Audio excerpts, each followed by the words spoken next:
and there were shortages of gas. So I got a 55-gallon drum and I put it in the back of the pickup.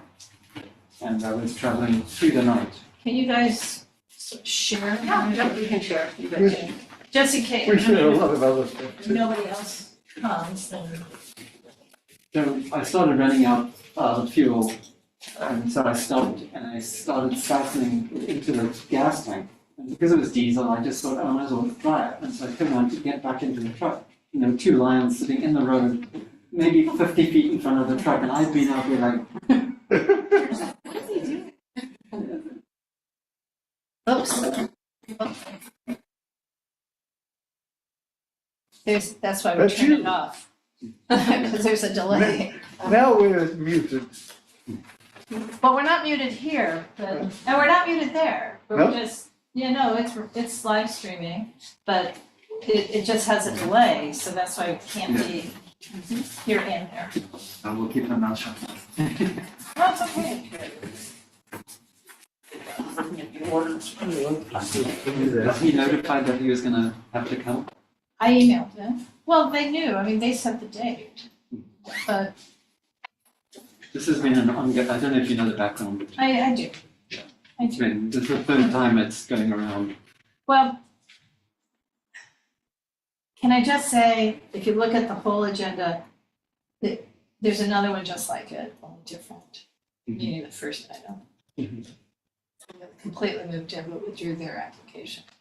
Oh, well. So, hey, Steve is here. So we're most likely to really start like we always do at 7:05 or so. Oh, I usually listen in on Zoom. Oh, well, we usually don't start on time because because it's just people show up a little slow.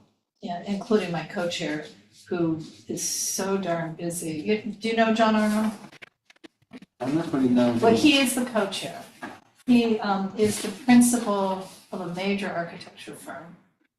He had his husband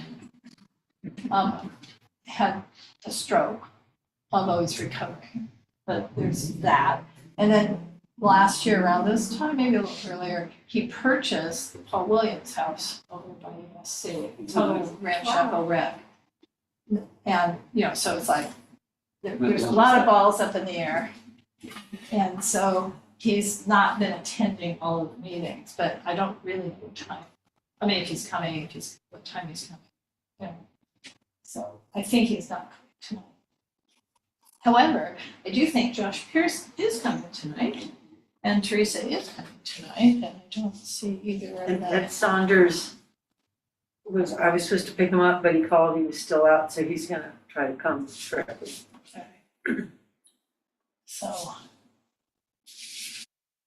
So again, probably 5 or 6 minutes. Where you start. I didn't mean to cut short all of it. Oh, yeah. And it's awfully quiet now because I turned off the. So I basically have found NBC News Now, which is live on a computer. And it's like David, who I work with, not you. Yes. You are David. Yes. Like, see, I'm so nuts. Anyway, it's like, are you working? It's like, yes, it's like having the radio in the background, but it's true that, oh, really? But ever since, for about a month now, it's like I've got news on all day long. Yeah. And they're really live streaming the whole convention. I like to have background noise when I'm working anyway. I do too. But it's been a while since I did that because since COVID, I've been like so full-time at his house and gotten used to it instead of working for my own house. Mhm. Okay, so Joshua's here. Just because he's presenting. Yep. So he's here. But anyway, it's like, it's just news all day long. Mhm. And, but right now it's, it was Olympics all day long, and now it's convention all day. What a difference between the two conventions, though. We've watched both, and it's just like one's really painful to watch. Well, I don't know, I mean, it was just, it's the comparison is with the benefit of hindsight, right? Mhm. So I felt the Republican convention was very calm. And at least in the beginning, it seemed a little, to have a little reconciliation, then that component left. But again, I've been listening to all the pundits too, and they're saying they thought they were running against Biden. So they didn't make some of the comments about policy. I mean, some of the stuff they just didn't talk about because they had a different person that they were running against. But life's about being able to pivot, and if you can't pivot on that one. Right, but they Your ability didn't, to but they deal wouldn't with it. have pivoted at the time of their convention, is Yeah. what I'm saying. Because at the time of the convention, they were running against Biden. Yeah. And they were running immediately after Trump had been, barely, thank goodness, missed. Right, so they were on a different note than the Democrats are this week. Yeah. Oops. Let's see. Attention has digressed. Yeah, an orderly group. Okay. So as is usual, our meeting starts a couple minutes late. So I'm gonna start, it's 7:02 and I'll probably start it at 7:04, 2 more minutes from now.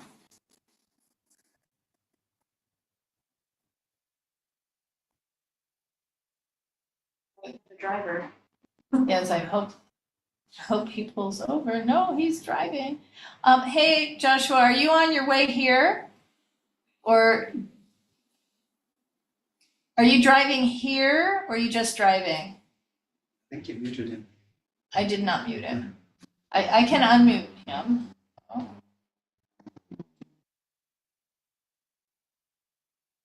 Tree in the background's not moving, so. Okay. Maybe parking. Apparently I can't unmute him. I can only ask him to unmute. Didn't you turn the volume down then? I didn't touch anything. No. Because we heard it for a second. Well, I think, yeah, no. Okay. So Joshua, if you can, I'm not able to unmute you. You have to unmute yourself. But mainly what we're concerned about is that you're driving and joining the meeting, and we want you to pull over, please. Unless you're like a minute away from our physical place. Very well. I don't know that you can, there he goes. Okay, I'm gonna call this meeting of the UNNC Planning and Zoning Committee to order. My name is Laura Myers. I'm gonna remind everybody who's here in this room that that's the meeting, and I'm gonna say that because I have a habit of looking at the computer, and this is not the meeting, that is the meeting, so I'm gonna try and remember that myself. And I'm going to share the screen with our agenda, except for now I have to do that.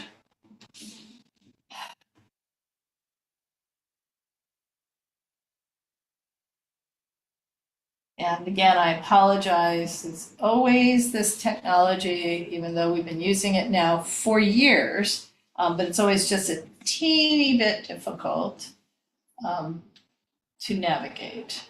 Oops.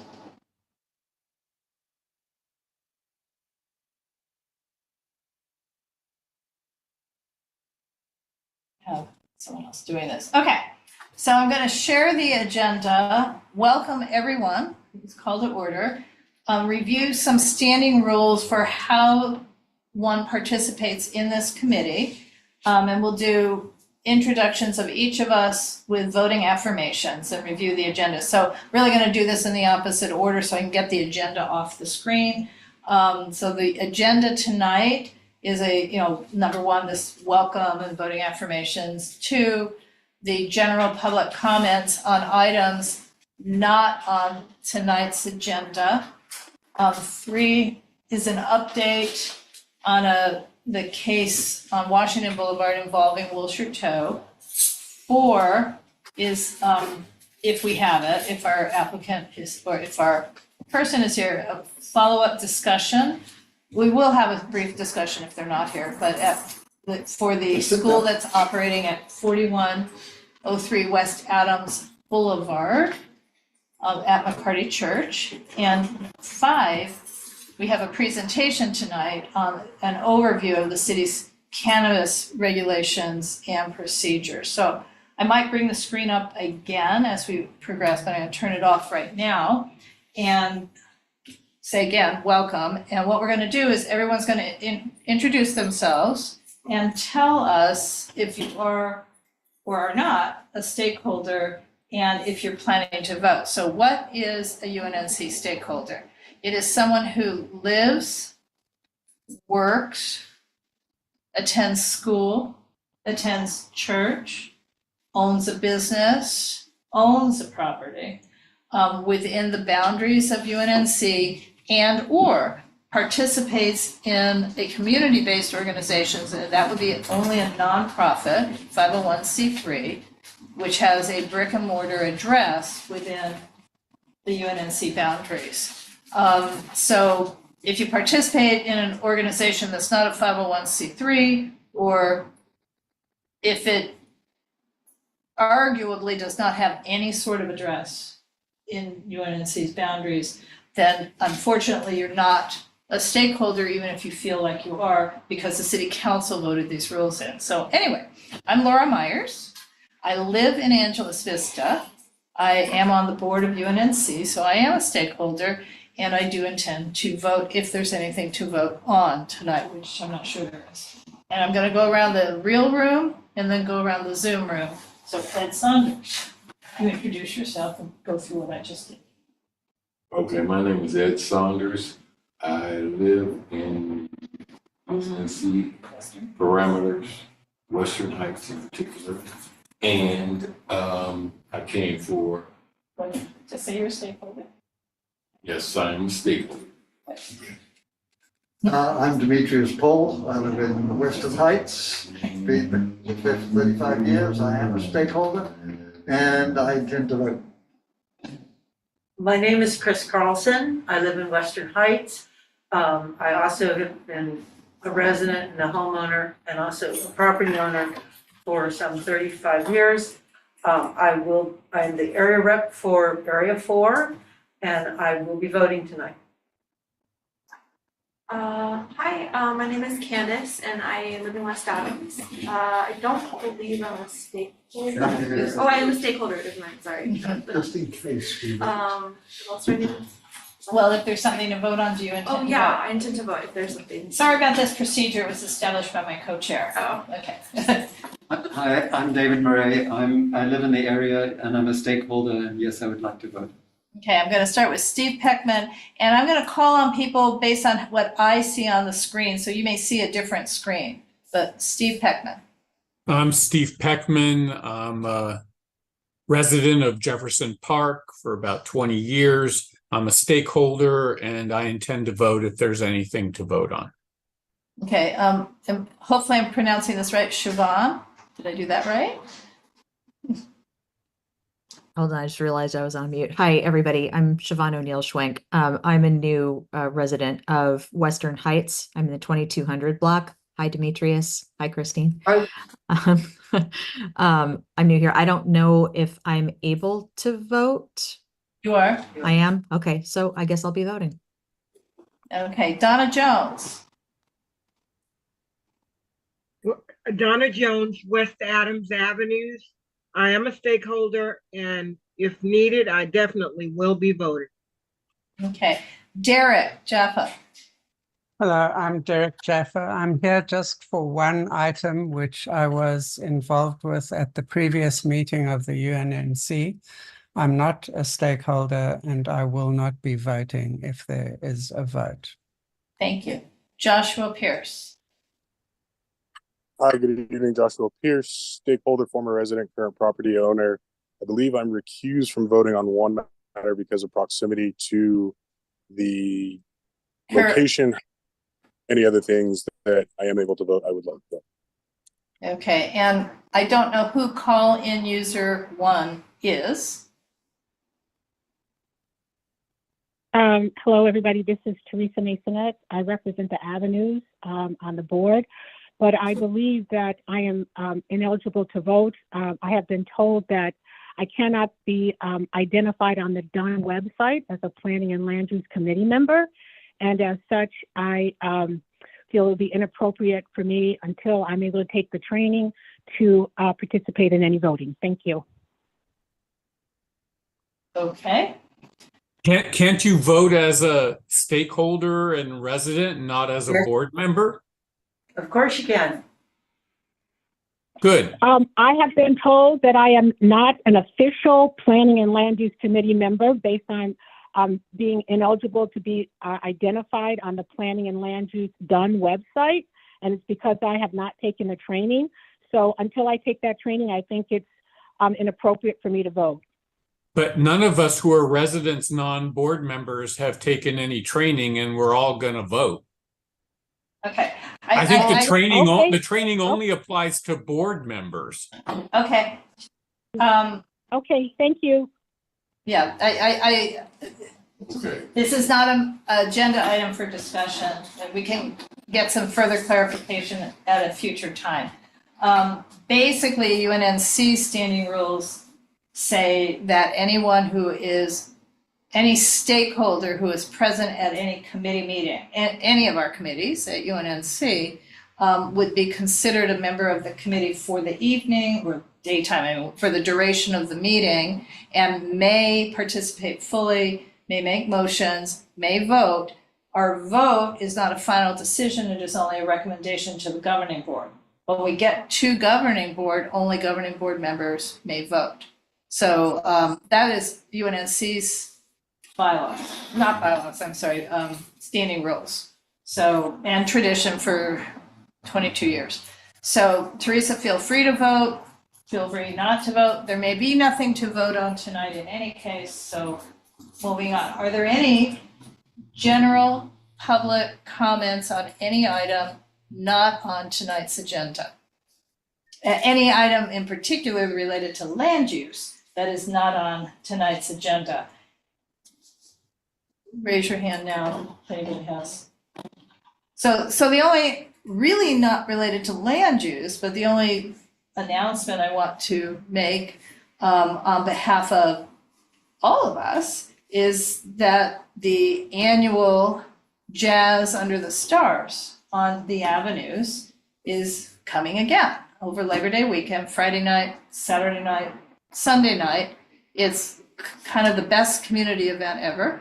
It is on 7th Avenue between Adams and 25th Street from approximately 6 p.m. to 10 p.m. each of those nights. The music is free. There are food trucks and food vendors. There's other vendors. There's lots of informational tables. UNNC will have a table. And it's, again, a great event and everyone's invited and I hope you come. Steve? Thank you, Laura. I just wanted to say that per the last meeting of this committee, that Jefferson Park United submitted a letter to the Office of Historic Resources, Department of City Planning, regarding our concerns about the Burger Palace planned construction of a 6-story solid cube, 100 units, et cetera. And we're hoping that they will take it seriously. And we are claiming that the planned project does not meet the letter or spirit of the LA Municipal Code ordinance for HPOZs. We will also be sending a letter to planning about the lack of compliance with the objective standards within the CPIO. Thank you. And I did see the letter, Steve. Thank you for sharing it with me and whoever else. I mean, thank you for sharing it widely. Chris?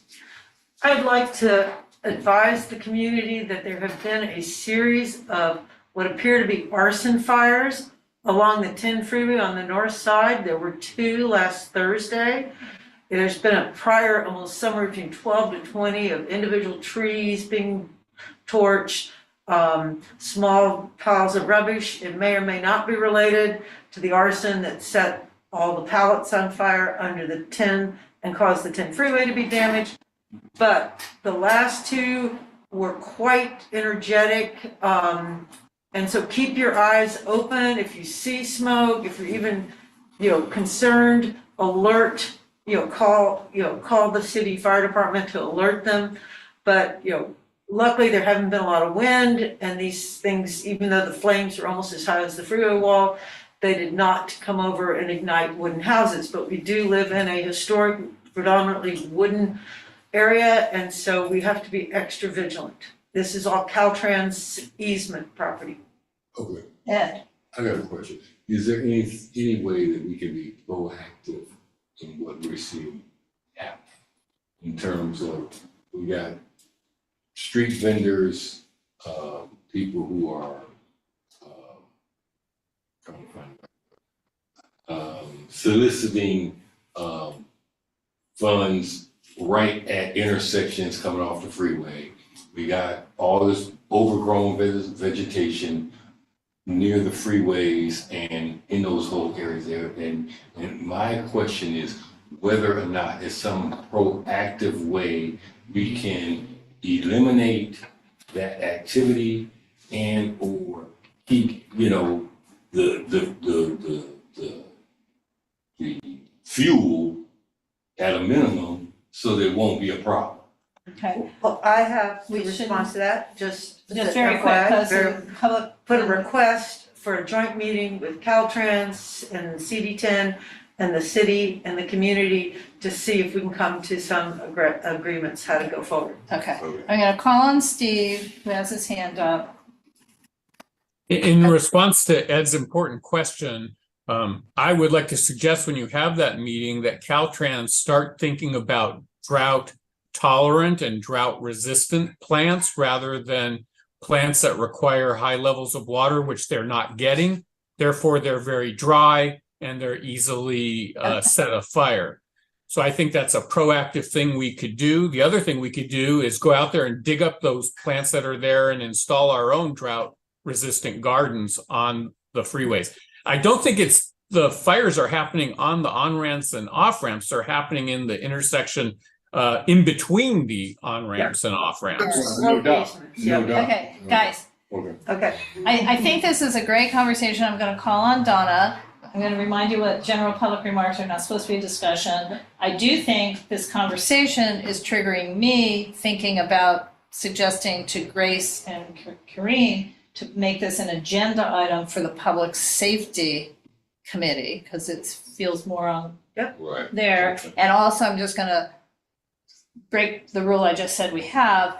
This is a state, Caltrans is a state agency, so really we should be talking to Isaac Bryan and Lola Smallwood Cuevas, who are our state representatives, not Council District 10, Okay. or including Council District 10.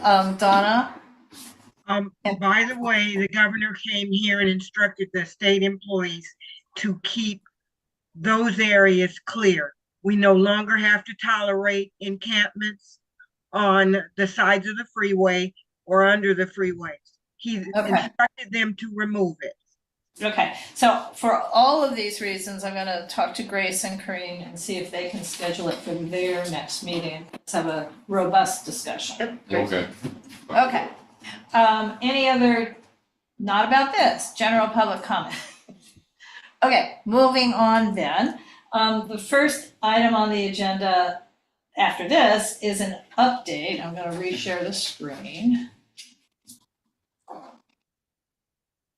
Regarding Wilshire Toe. And I'll try and navigate to that.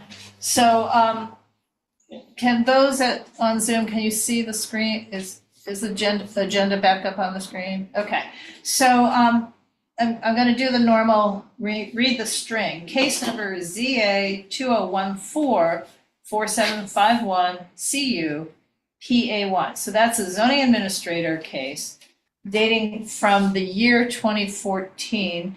Really, the underlying case dates from the 1980s, or maybe even a little earlier. But the case number changed in 2014. I'll explain in a minute why. 4751 is the actual case number. CU means conditional use permit. And PA1 would be plan approval number 1 at 2400 West Washington Boulevard. And what this is, going past the gobbledygook, this relates to a business called Wilshire Tow. It's also known as Hanks Wilshire Tow, S&J Wilshire Tow. And what it is an OPG, Official Police Garage, with a contract with LAPD to tow vehicles both in the Wilshire District and apparently as well the Olympic District for the LAPD. And that is because the business at 2400 Washington actually now is in the Olympic Division, which didn't exist when they got their original contract with the Wilshire Division. So somehow they have a contract for both divisions now. And the underlying zoning is commercial C 1.5. That's this, commercial zoning, and then there's blah, blah, blah, blah. And then CPIO, which is the community plan overlay. And it does not permit, so the CPIO overtly does not permit new auto-related uses. And the only way it permits a use is the expansion, remodeling, replacement of existing auto uses shall only be allowed, provided that such changes comply with the development standards of the CPIO and are allowed by the underlying zone. So an official police garage, meaning the towing of and impounding, mostly the impounding of vehicles, is first allowed in manufacturing/industrial zones, and not even in CM, which used to be the zone here. So the first allowable zone is actually a manufacturing zone. So that is why even back in 2014, when we had the CM zoning, commercial manufacturing, it still required a conditional use permit. And so it's just not allowed. What's happened is that Wilshire Tow used to own the big lot across the street on the north side of Washington, which you all know now as Gramercy Apartments, which is a senior housing complex, which is also where the community room is that we hold our governing board meetings. And so Wilshire Tow used to own that entire parcel. And in the year 2008-ish, the Community Redevelopment Agency, with the city council's permission, dedicated money to purchase that entire parcel. So several $1 million. I want to say $4.4 million, but that's off the top of my head. And as well, found a different lot on Gage, at Gage and Western, that would be used for the, what they call the remote impound lot. So remote could be across the street, or it can be within 10 miles. That's what the law is. So this was obviously not across the street, it was within 10 miles.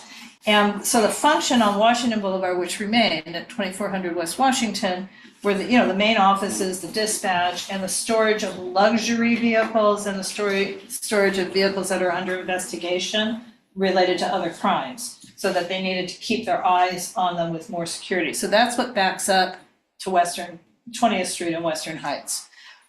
What's happened more recently, early this year, is that the owner of Wilshire Tow ended up with an opportunity to lease and perhaps even purchase the two parcels to the east of his parcel, which had been operating as the Alpine Restaurant Supply.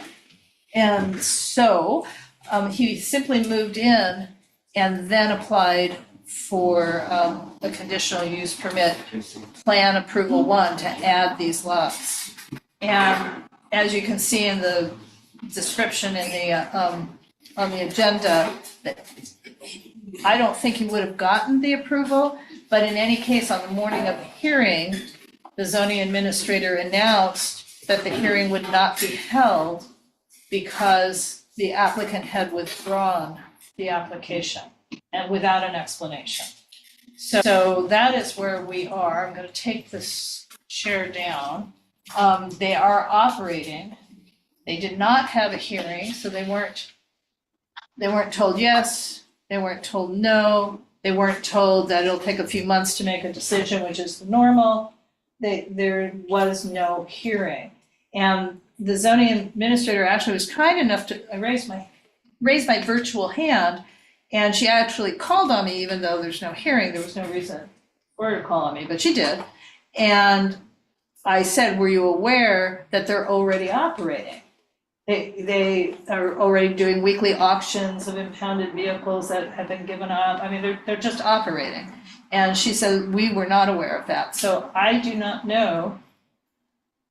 I just don't know exactly what happened. I don't know if somebody at the planning department communicated something to the applicant saying you don't really need to do this. It wasn't the zoning administrator who would have done that. I don't know if somebody else did it. I've asked that question. I literally already asked the question, have not gotten an answer, and I or somebody will probably be filing a public records request to find out if there have been other communications, because this is like strange. Okay, so that is my update. You, Chris, you have been talking to neighbors about. There is quite a big impact, both with lots of tow vehicles kind of looping Gramercy, 20th Street, Cimarron, and parking and In Western Heights. In Western Heights. Also, they've actually had the auctions with bullhorns and even grandstands that are sending a lot of noise right over into people's backyards and their homes. There's a lot more obstructed parking on West Washington, sometimes in the middle of, treating the middle of the street like it's a parking lot, which of course it's not. There doesn't seem to be any concern that, full steam ahead, which is not good. Right. Ed? Yeah, I live directly behind the dispatch. The dispatch. I live directly behind the original operation, which was tolerable, okay? And because it's there wasn't that much noise, but now it seems like since they have decided to expand what I consider illegally, there's more traffic, there's more of those flatbed vehicles going down 20th Street, which I live on. There's more, the smaller tow trucks, there's more damaged cars sitting for a day or two on our block. There's more noise in terms of I wish I had I catch it around.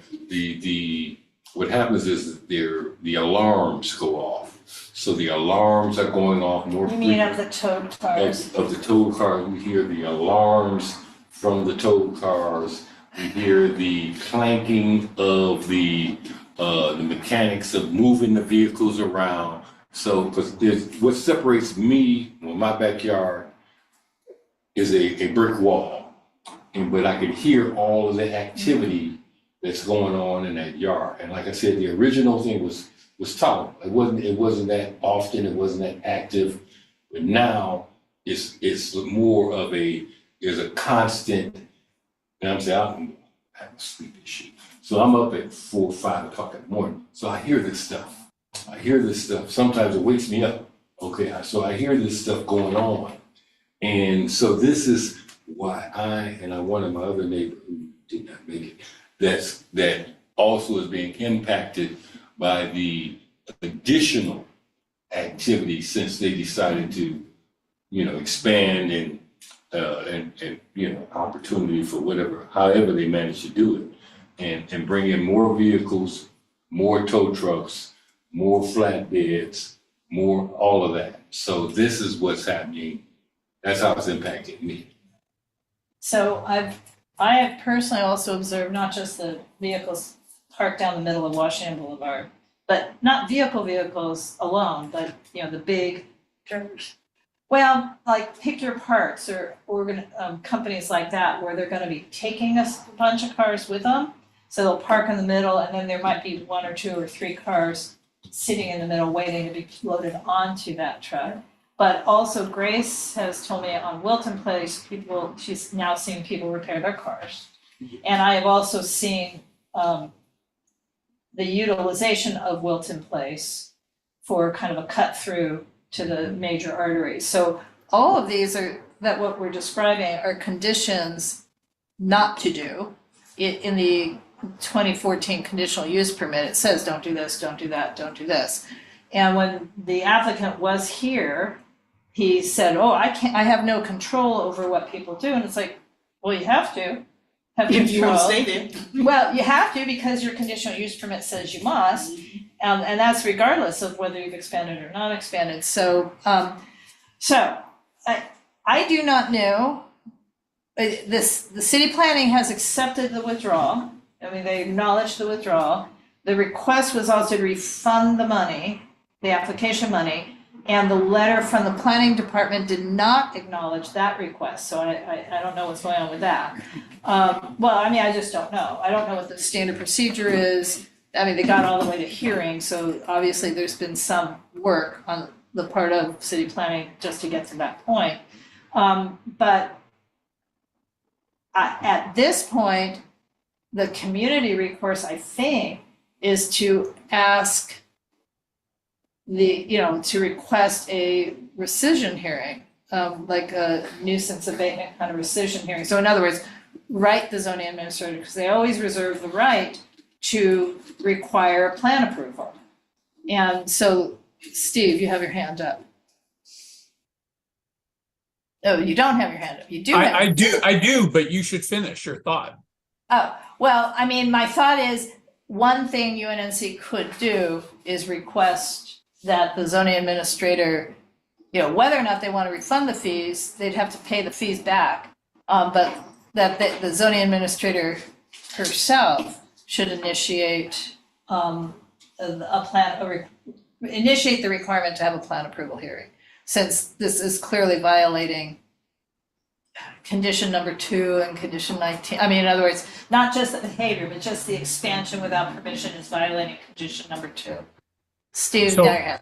Thank you. So I was going to suggest that UNNC take the lead on this, but also solicit CD10's very overt and strong support of the community's position about this tow yard, and push very hard on planning to make an immediate decision because of the nuisance here. Right. And the multiple violations. Right, but the only This decision shouldn't be planning, left unaddressed. the only decision the planning department could make initially is to initiate a plan approval. I mean, and then do they the need process to- we were about to have. They need to do that with the nuisance abatement and get it rolling ASAP, right? I mean, this has been stewing a long time, and the community shouldn't have to put up with the slow response of the city dealing with major violators. Yeah. I don't know the process, but my question, why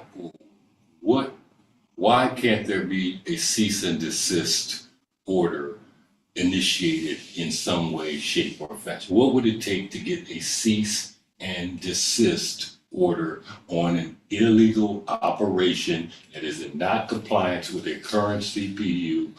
What would it take to stop them in their tracks, rather than going playing this game of appeals Okay. and reappeals City and all of attorney. this? Welcome to Fighting City Hall. Well, I'm And just the asking the process- question. and the process. That's So a- there's that's a- two- that's a there's question. two- Is there a way to expedite this process? Well, yes and no. So the other, it's not an option, these would be simultaneous. Complaints to building and safety that they're operating, Excuse for the percent. See, the city- operating without a permit. Okay. I mean, they're simply operating without a permit. So building and safety can issue, a building and safety code enforcement order. You have to put in a complaint. You have to, somebody, That's what I'm saying. somebody has to. Well, I'm saying the process, if we organize, put in enough complaints Yep. and then, You have to put the complaint in personally. Right, and you can identify. There's a website, I've complained many times about Right. many things. You go on the web, You fill in their paperwork, Right. and some, And and a I couple of times they've actually responded. Right, so both Josh and Ed are recused because, from UNNC activity, because of the The closeness. proximity, yes. But you are absolutely not prevented from putting in building and safety complaints, because that's not on behalf of UNNC. That's just A personal a thing. personal thing. So yes, having complaints at building and safety. The other thing is perhaps a complaint to the police commission, because they are the ones who issue the licenses. So there's several other avenues, and I think they all should happen at the same time. The only thing that UNNC might be able to address a letter to the police commission regarding the license. Yep. UNNC cannot put in a building and safety code enforcement complaint. Yep. And UNNC can request, that the zoning administrator herself, and in this case, not the herself who was to preside over the hearing, but the actual chief zoning administrator could, I'm forgetting her name, but it's a female, could initiate. I'm gonna call on Demetrius, then Stu. I just thinking 2 moves ahead, be a little careful what you ask for. They've now consolidated Correct. most of the block on Washington between Cimarron and Gramercy.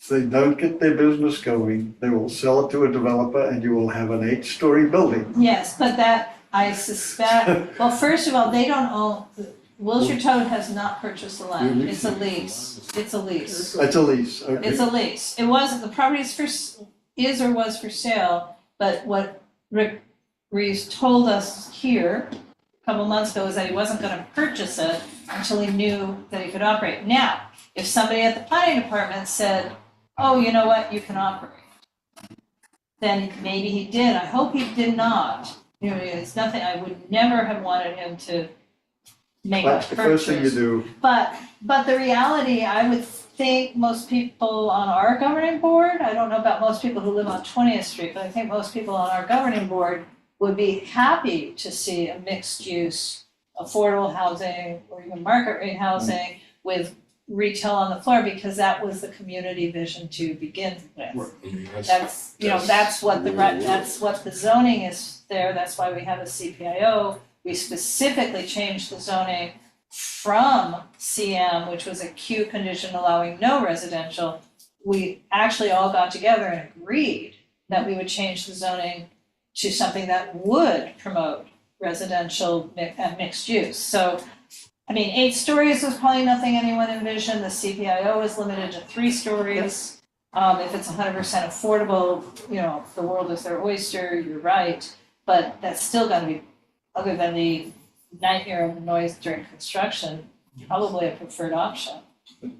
But the first avenue is complain. Yes, Chris. Well, Steve. Oh, Steve, I'm sorry. Chris can go first. No, but just remember, I keep saying, there's the meeting up on the TV and I'm not looking, so, It's okay. Chris Okay. can go first. The reality, I think, is to direct the complaints to the issues at hand. Right, Because the fact their location for decades was well placed to service as the police, official police tow yard. Mhm. I don't think it's necessarily something they want to easily give up, Right. but the question is they need to operate within the conditional use. right, And any violations need to be addressed. And right. so from Western Heights, I'll work with Ed and we'll get impacted neighbors to address planning and zoning with code enforcement Well, requests. building and safety. I'm sorry, building and safety, right, I read the wrong one. Right, and then, I just lost my train of thought. Okay, Steve, because I lost my train of thought. Okay, so UNNC has already officially come forward in opposition to this tow Correct. yard.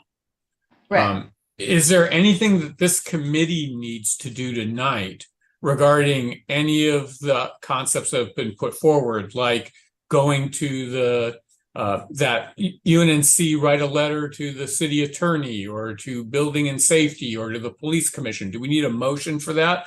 or is that all considered within what UNNC is already opposing? I'm happy to make a motion to that effect. I just want to know what the process is.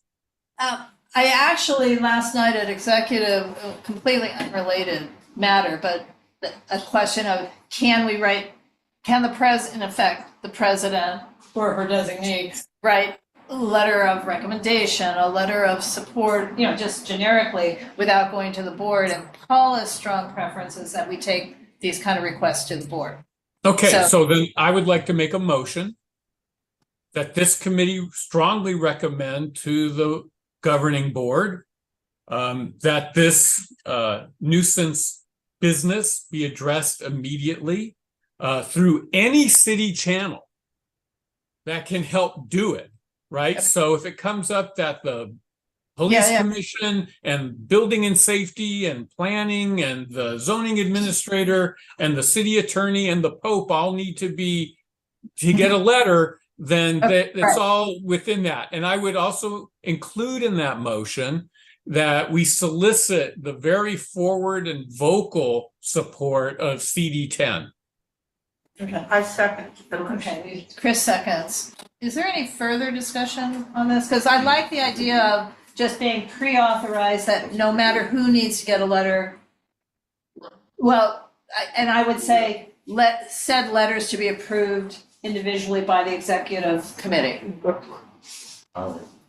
Okay, any other further discussion? All right, Is there a motion? I mean, that's the Motion. motion, Second. Chris So we second. vote on. And you're not saying me right because it's recording and Okay. AI transcript. Okay. Our new favorite tool. Okay. We have a transcript. So again, Josh and Ed are too close. You're recused from voting By proximity, because it's a unit. within 500 feet.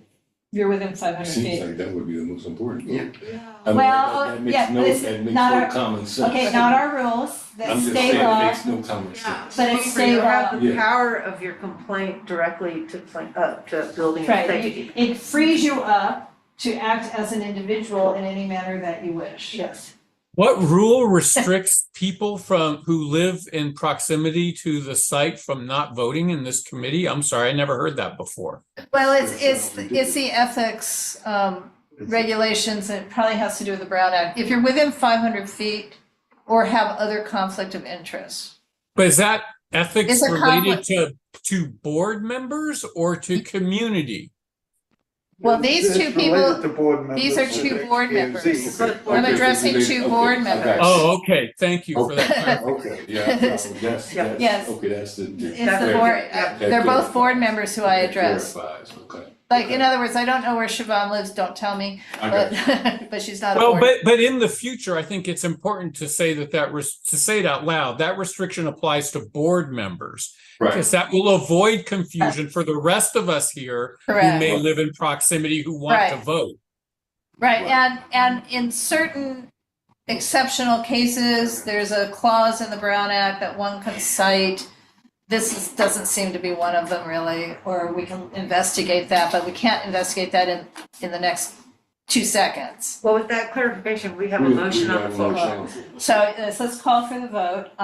We don't do BACs, we show raise hand. So all You in can raise your hand.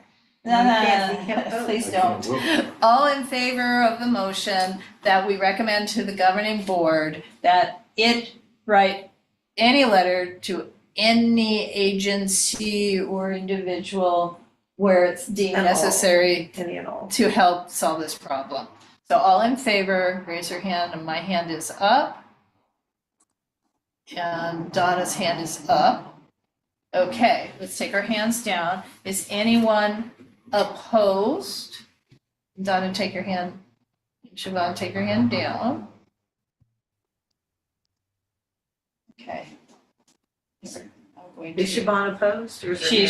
Siobhan was, Her hand still in? yes. Still. Lowering your hand. Okay, now we're gonna vote. Who's voting no, if anyone? And Teresa, you are not voting?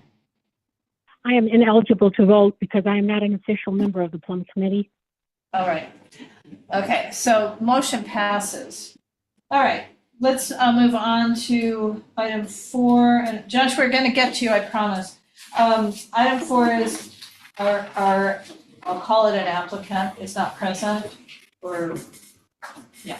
Item 4 is a follow-up discussion regarding the school operating at 4103 West Adams Boulevard within the McCarty Church Education Building without a conditional use permit. And it's youth-built school.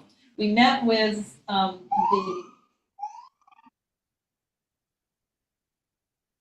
okay, we've got a siren. We met with the pastor and also the operator of the school a month ago today, and had set today as they were gonna come back because they were getting mixed information about whether or not they needed a conditional use permit, if my memory serves. And they were gonna come back, report, and then we were gonna decide what to do with the information. So I have not heard back, and I also reminded them of tonight's meeting and not heard back about that. So do you or Derek, who's still here, have any updates from the other side of this equation? I think the thing that they need to get is a certificate of occupancy and not a CUP. Laura, if I can speak when I get a chance. Sure, and Derek is gonna talk too, so. Okay, call me whenever. All right, so Derek just unmuted, so what do you think, Derek? Did you can you do any further investigation in the last 30 days? Sorry, is that addressed to me? Yes, Derek, because I haven't heard from Pastor Eddie. Yeah, we're getting a lot of sirens and helicopters here now, so sorry, it might be interrupting our ability to be heard by you. So can you hear me? Yes, we can hear you. I just don't know if you guys will be able to hear. I can hear you. Yeah, it's fine. So with regard to what is the case, our position is the same as it was in the last meeting, which is that based on the precedent in 2012, in which it was decided at a very high level in the LADBS by the then head, by the section head of code enforcement, and by the case management section of the LADBS, that the use charter school on that property in the place that it's currently operating, and a charter school of exactly the same kind as is currently operating, required a new certificate of occupancy. There was an order to comply, which confirms that. David, I think, has a copy of that in case it's useful to anybody.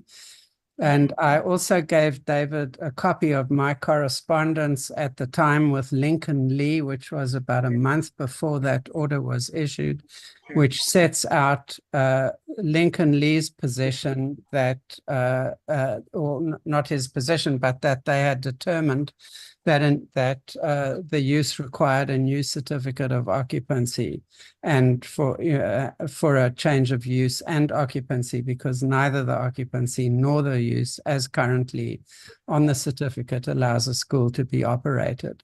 So what we didn't get a written answer to is the question of whether a CUP is required. I know that the position of city planning at the time was that it would be required. And as your agenda says, the reason why it will be required is that a school is not a by right use in R3. But the CUP issue is separate from the issue of the missing C of O, in the sense that code enforcement, which is the agency which is not acting in this case, and which the request to this committee was to address a request to code enforcement that they get on with this. They will not have anything to do with whether a CUP is or is not required. It's outside their remit. That's a city planning issue. And so my own view is that if it's the case that this committee does wish to pursue And in the question of whether a CUP is required, that be separated from writing to code enforcement, to ask code enforcement to address the C of O issue, which is basically all that their remit will allow them to address. And if there is a further question about whether a CUP is required or not, then I think that question is a question for city planning, not for code enforcement.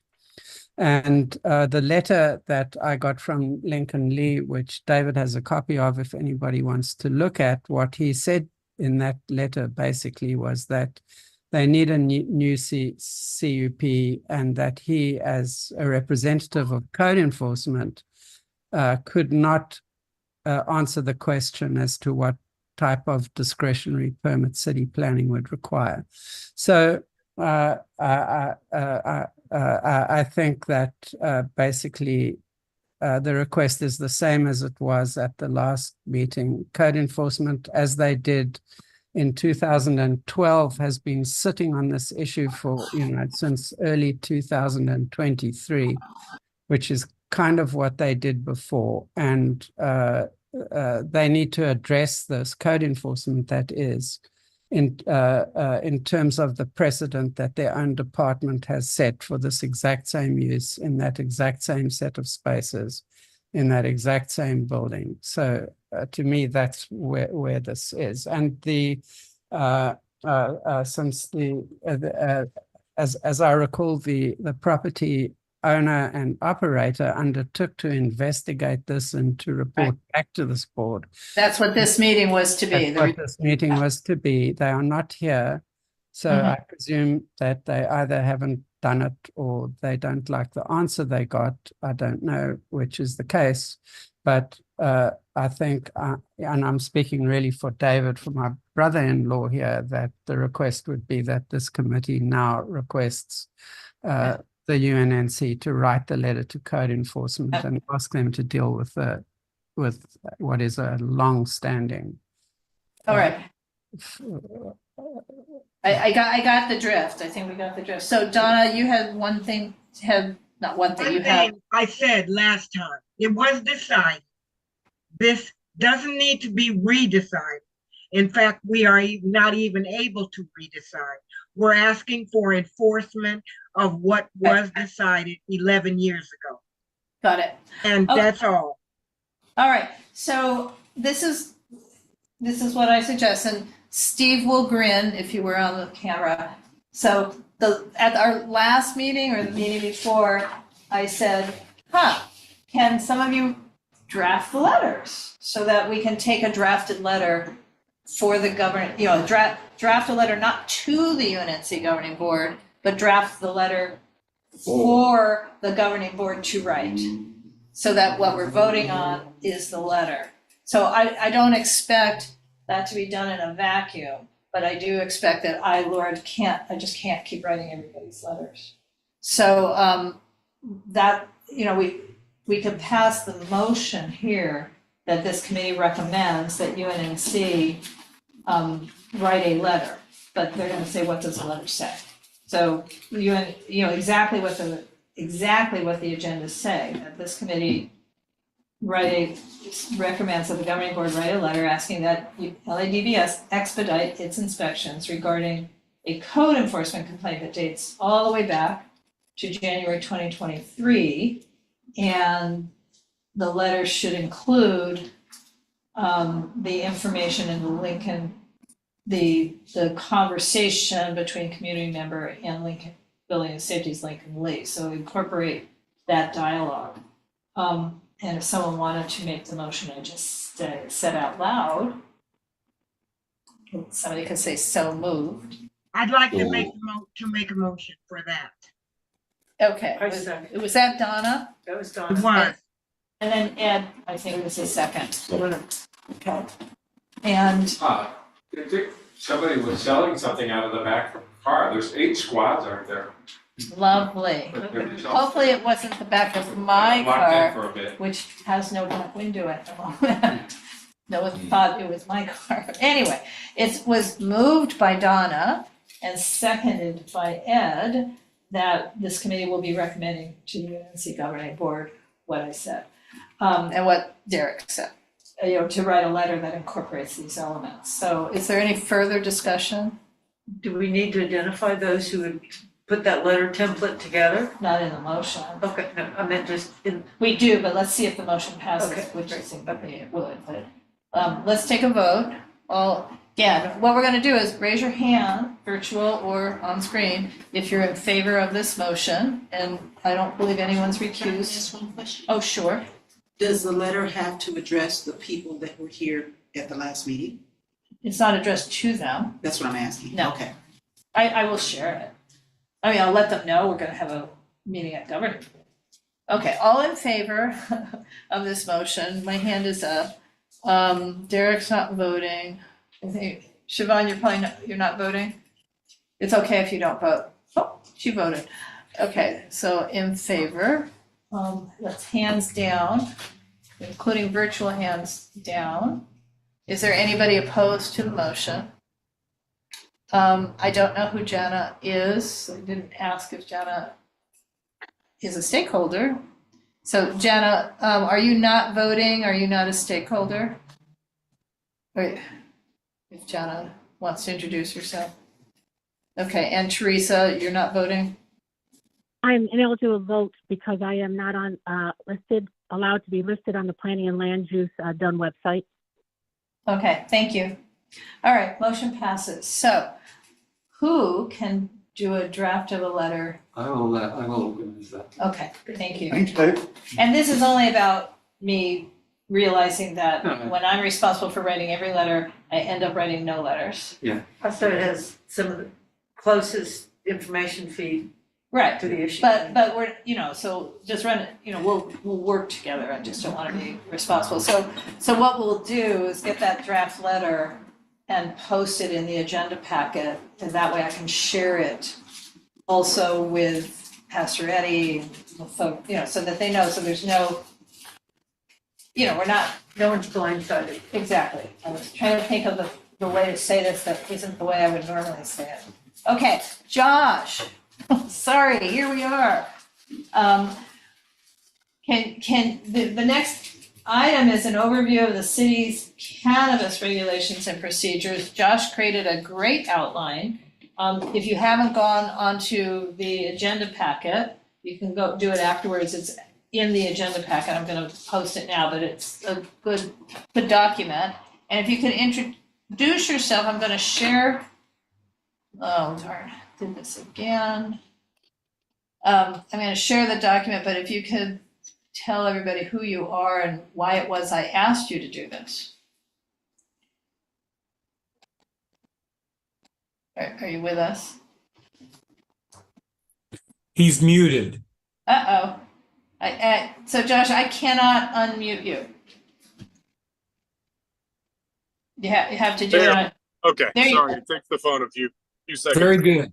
Okay, can you hear me? Very good, we Yes. can hear you. Okay, perfect. Hi, good evening, everybody. My name is Joshua Pierce. I grew up in the neighborhood. I'm actually Ed's neighbor. Grew up there from a child until I was about 10. And then moved to the website off to San Diego. While I was in San Diego obtaining my GAD, I owned and operated a licensed delivery service for cannabis. I came back to LA in about 2020 and worked for one of the largest cannabis companies in California, still operating anywhere from about 17 to 20 stores roughly in California presently. So that's a little background on myself and why Laura asked me to put together the information. Sorry I couldn't be there. I was leaving the office and had some other matters to attend to. And so hopefully, thanks for having me online. Okay, so we're all here panicking because we can tell you're still driving. I am driving, the phone's in a cup holder, so my eyes are straight forward. Yeah, but you're not, so how are we gonna go through this outline though? Most of it, I think I've remembered and can kind of speak from knowledge. And I can probably walk you through where we are. So, so in other words, I'll give you the reminder note. So like the first one is how do Los Angeles's regulations addressing commercial cannabis activities as described in the LAMC intersect various land use regulations? And Correct. the topics you gave back were zoning compliance, buffer zones, conditional use permits, specific plans, and some more. Anyway, so you want to start with that? Yeah, sure, exactly. And I forgot to mention that the cannabis company that I worked for, my position with them was a law clerk / a licensing and compliance manager. So that's kind of a little more background as to my knowledge of this issue or these matters. Okay.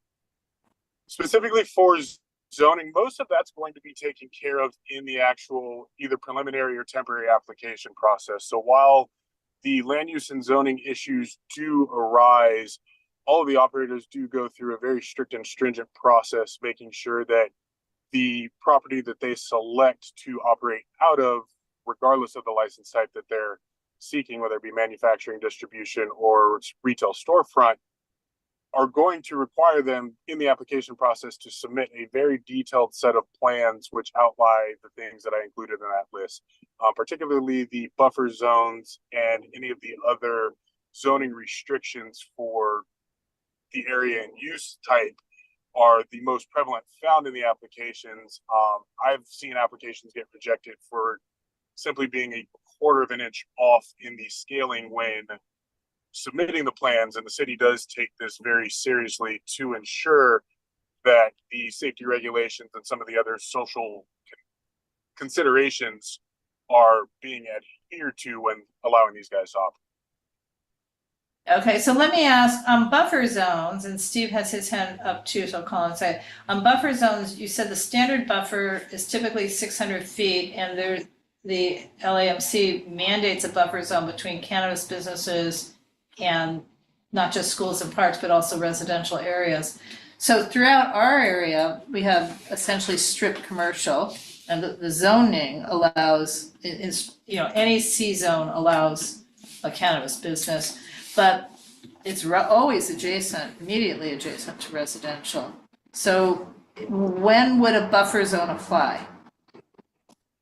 I've seen the buffer zones go from 600 feet to 1,000 feet. As far as issuing a CUP based on those that are in close proximity to some of the protected classes, being churches, residential neighborhoods, schools, nurseries, etc., I would imagine that because of the way that the area is zoned, that they're being granted an exception to operate there because of the limited availability for commercial space in that area.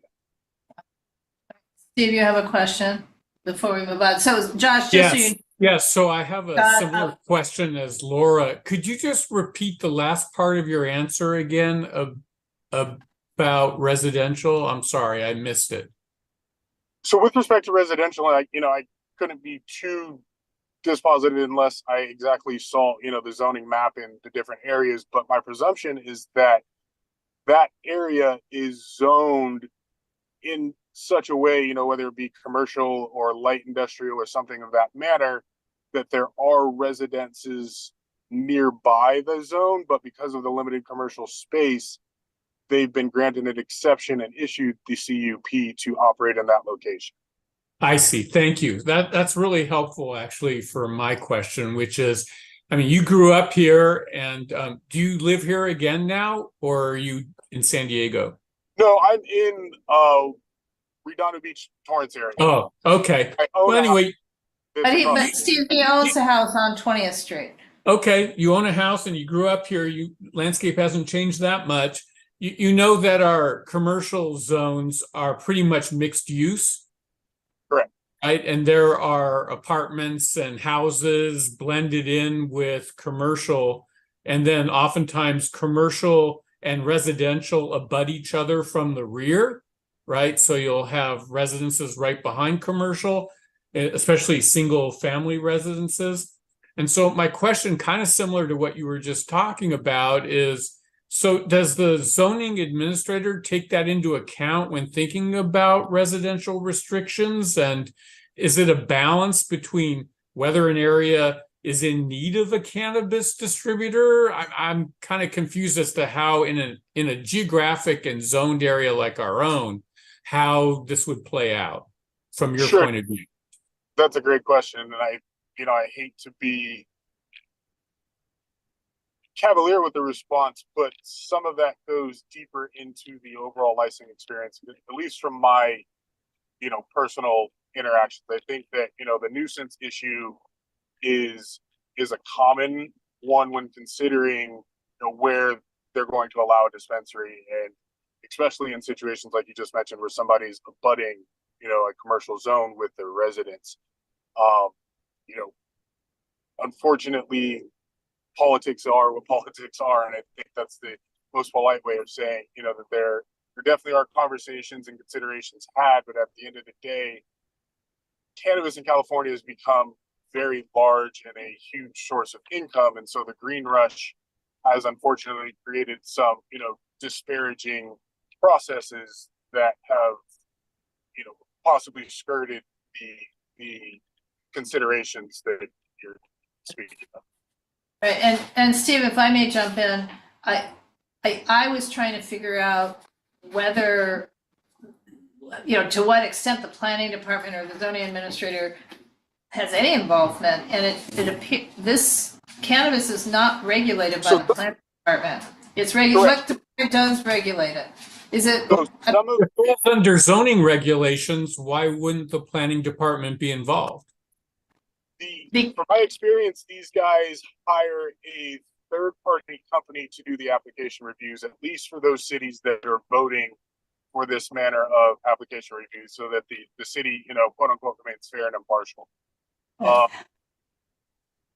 Yeah, well, I'm just saying, I believe it's the Office of Finance is where one applies for cannabis. You don't go to a planning desk. You go through the Department of Cannabis Regulation. So the DCR oversees all application processes, both initial renewals in Los Angeles. Now, planning and zoning and all the other guys, city attorneys, they're all giving their input when the municipal code's being written to ensure, all of the standardized, we can say, rules across California, at least the generally accepted rules per city and county, are being followed. But outside of that, with the review process, at least from what I've seen, it's the third-party reviewer, providing the recommendation to city council or whoever is approving the application, and that's longer as well. Okay, Ed Saunders has a question. Just from your knowledge, are there any parameters or restrictions on the number of cannabis operations within a geographical area, within a neighborhood? Absolutely. How is that already been established as to how many of these operations can be in a given neighborhood? Yeah. So there is a cap in most cities. LA applications for retail storefront, and I believe also manufacturing and distribution. Within the last year or so, they did reopen the application process for delivery only. There was a little bit of legislation passed at the state level, which allowed the delivery operations to presumably operate, crossing city boundaries without having a license within the city. And so I think that's, why the cities are now looking at reincorporating and opening up the licensing process, is to better regulate the delivery operations. But other than that, LA is no longer seeking or accepting any applications for the operations. So those being pushed through now that may be coming across our desk for hearings are more pertaining to those that have been through the rigors years of, being vetted and are about to operate. I think most are scheduled to sunset by 2027 is the target date. Okay, let me just try to clarify what my question. What I'm trying to understand, because I've been around a little while, is that the brick and mortars, more the walk-in kind of operations, where you gonna have, like we had at one point in various neighborhoods, liquor stores on every corner, or are they going to allow that kind of proliferation in certain areas? Is that going to be allowed. No, not at all. Okay. There is a cap on the applications, and sorry I wasn't too clear on that, but they've already capped the amount of licenses that they're going to issue for the purposes of operating. So there are no more being given out, and that in itself was capped at a certain number. I believe the number was around 64 or something throughout LA City as a whole. But each district within LA City also has its own cap for the amount of retail storefronts that it can have. Okay, so let me again add something on your item. You have a number bullet point 6, overlay zones and other special districts. So what we have, again, here in UNNC on our commercial corridors is a CPIO, which is the Community Plan Implementation Overlay Ordinance. And most of the ones we have is what's called neighborhood serving. But I looked through the CPIO documents, and it doesn't even mention cannabis. So it does, the CPIO actually regulates and doesn't allow many kinds of businesses. That's what the overlay is. It's about the operations. And then on the other hand, it does allow things like bakeries where in the C 1.5, they're not normally allowed.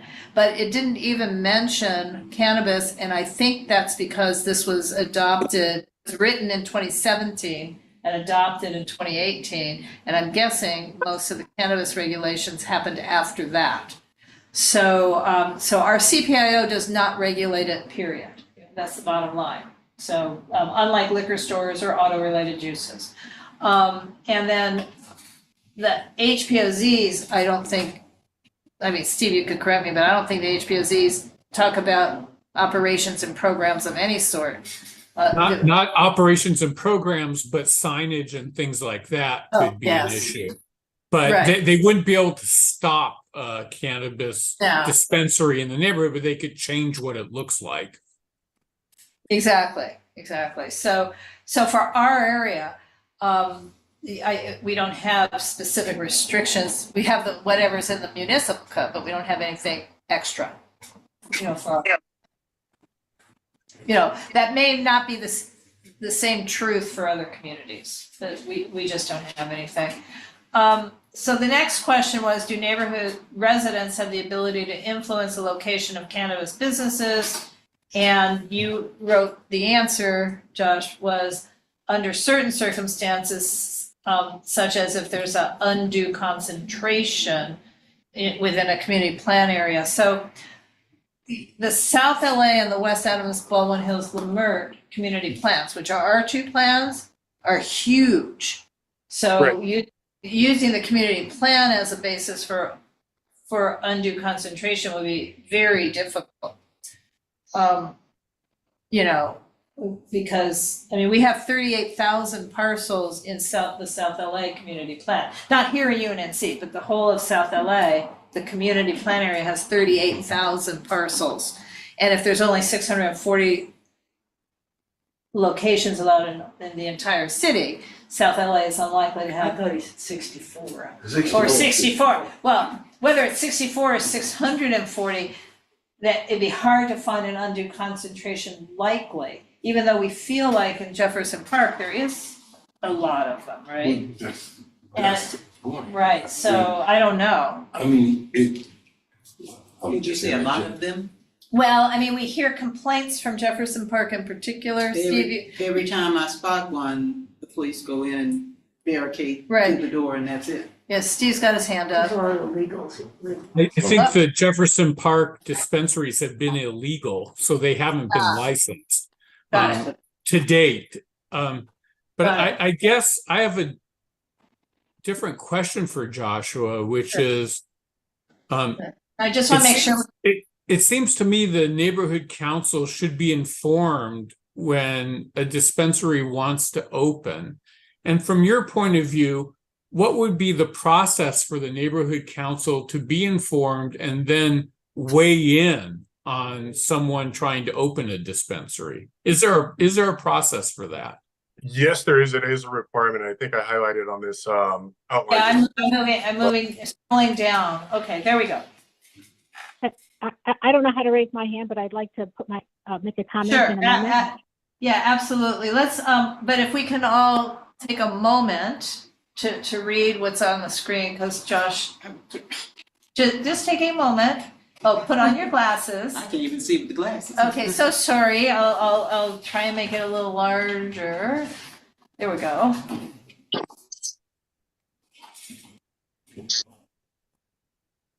So I'll also say, and then Teresa, I know you're gonna say something, or because you probably read all this already. Yes, and I will just, as a quick response to Steve Peckman, these in the past couple of months, 3 or 4 months, these applications normally come in through info@UNNC, and our webmaster has been forwarding me those emails, and I have forwarded them to Planning and Land Use, Laura, to put on the agenda. It was unclear if this was an actual land use issue or not, or if it should go directly to the governing board, but we do get them, and yes, I believe we, either through this committee or the governing board should respond. We should figure it out. I mean, I'm just wondering, And we again, don't need the board's permission for this. I'm just wondering, oh, hi, now you're at a place. yes, Yay. state I'm just wondering if we shouldn't just, and Teresa, you can weigh in, MailChimp them out. Hey, You know, Laura, Yeah. maybe Joshua could try to answer my question, and then we could talk about Sure. process. Sure. Thank you. Okay. Can you remind him what the question is? Because he was transferring from a car to a location. Well, just in terms of what would be the process of notification of the neighborhood council, and how do you think the neighborhood council, should it come to the land use committee? Should it go to the board? What do you think the process of review, interaction, and weighing in on such a request to open a dispensary should be? So the section here does highlight that, we are to receive notice of any operation that's within, and the way it's described is, these guys have the option to choose who they want to pick. So they don't have to, choose to sit down with us and, have an open discussion with us regarding their operation. There's plenty of neighborhood councils within our vicinity, and so they could very well go to another one if there's a relationship there that's been established. I think for us to become more involved, it never hurts to send an email. To your point earlier about the illicit operations that are operating that do create a larger nuisance within any neighborhood, within the industry as a whole, there is a similar, emailing DCR compliance, emailing anyone at the DCR. They are very responsive to these requests. From my experience, they also have an online complaint portal where complaints can be filed either, as an individual anonymously, or however one sees fit. So they are very receptive to making sure that the industry remains regulated, and they, unfortunately the illicit operations came first. And so these guys are, going to continue to attempt to operate and, do what they can to skirt the licensing process, especially those guys that didn't have the financial resources to put up, all the money that is required to go through the full licensing. Right, and people who are operating illicit dispensaries are doing that because they don't want to go through any process. I totally get that. But I guess my question, I'm not sure I heard you correctly. Did you say that, for example, if I wanted to open a dispensary within UNNC's boundaries, I could go to a different neighborhood council and talk to them about it, or do I have to come to UNNC? I think if it's within our boundaries, they're going to come to us just because they do go into the closest. Yeah. Great. Thank you. You're welcome.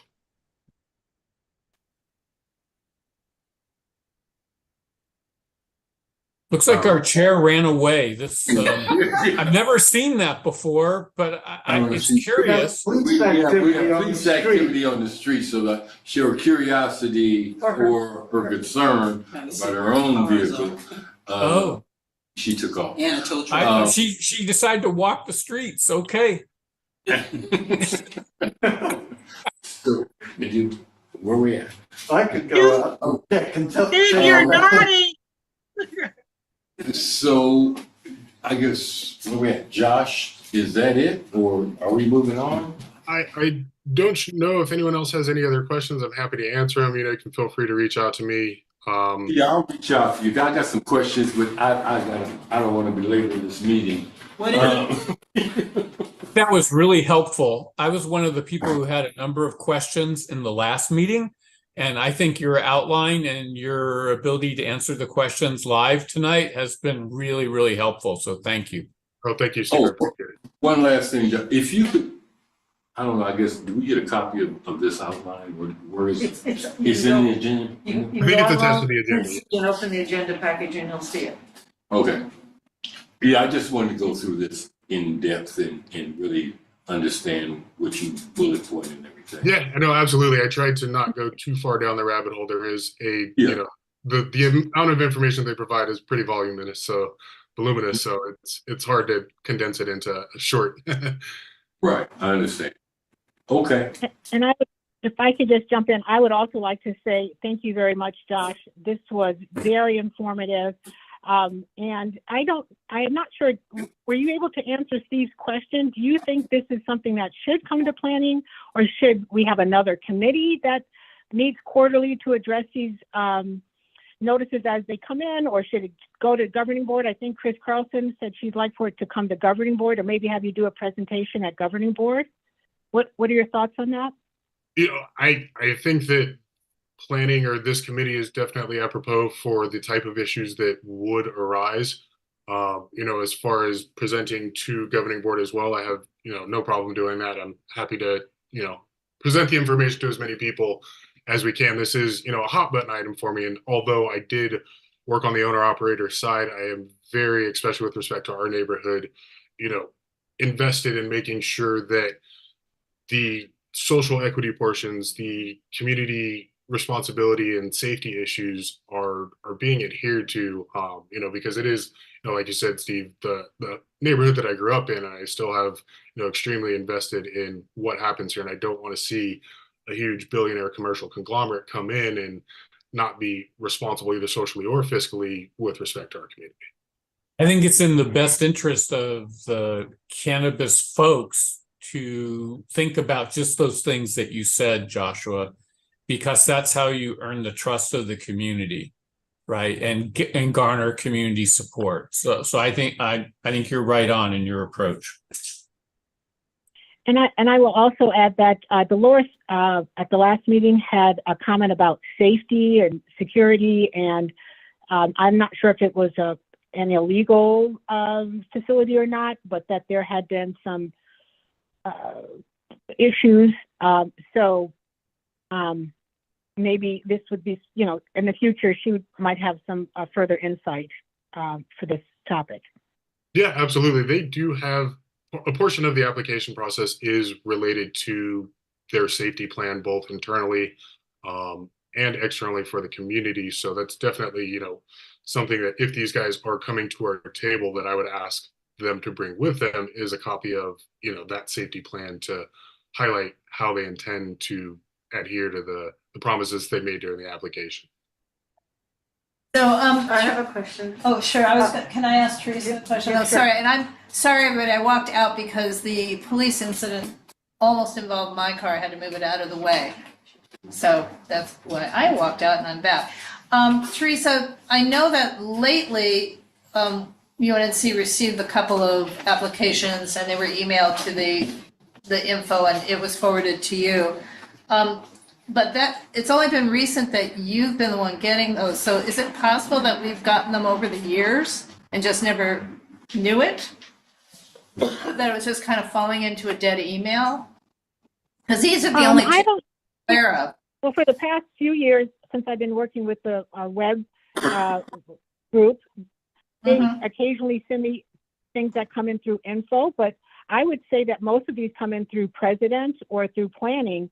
I mean, that's how. Yeah, well, I've never received it at planning. I'm the one who gets that one. And I don't recall ever seeing them at president. On the other hand, we have a lot of stuff, as it turns out, in our spam folder that I wasn't aware of. Maybe Hunter can look into it and see if there's some other applications that came in. Right. Prior to 4 months ago. Okay. My question is, does the DCR maintain any kind of a a mapping tool where you can go online and you can see where all the legal permitted applications land in our district or in the city as a whole? I believe they do. I know at the state level they do. You can put in a license number or the operator's name and it'll pull up, like you suggested, a heat map. I believe LA has one as well. I can't recall 100% if they do. Okay. Right, and I wonder if the city controller, because that does seem, the controller, part of what they do is they make these maps. They like to make maps. Yeah. So I wonder if the controller might not have one. It'd be nice to find it and to have a look. Because a controller would be I'm assuming the city makes money, right? When these places operate, Josh, Yeah. the taxes are taxes, very exorbitant. And so it would be something the LA city controller would want to be keeping tabs on, presumably. So if we're looking for mapping, that just seems like a likely source. And the other question I have that nobody here is going to probably know the answer is, what do other neighborhood councils do? Do they have cannabis committees? I don't know the answer. This is just of interest, and I wonder if at the Congress of Neighborhoods they ever had any presentations on this. Don't know the answer. I'm just asking questions. I'm not expecting an answer. It's sort of rhetorical. I don't know whether the neighborhood councils get involved. I know that the company I formerly worked for targeted the unions very heavily and tried to establish relationships with the unions because that was going to be their workforce pool. And so they were, So what does it mean if no one asked this question while I was out of the room, so I'm sorry if they did. All temporary approval licenses will sunset on December 31, 2027. So does that mean everybody who's currently operating under a temporary license has between now and then to get their act together to get a permanent license? Correct. So if there are any defects in their application, they'll receive notice of those defects and have, a certain window to correct them. And everybody, as they phase these through, they started accepting applications in phases, and I believe there was 3 phases total. And so they're rolling through, completing phase 1 and phase 2, and phase 3 will be done by estimated December 2027. Okay, so a way to go.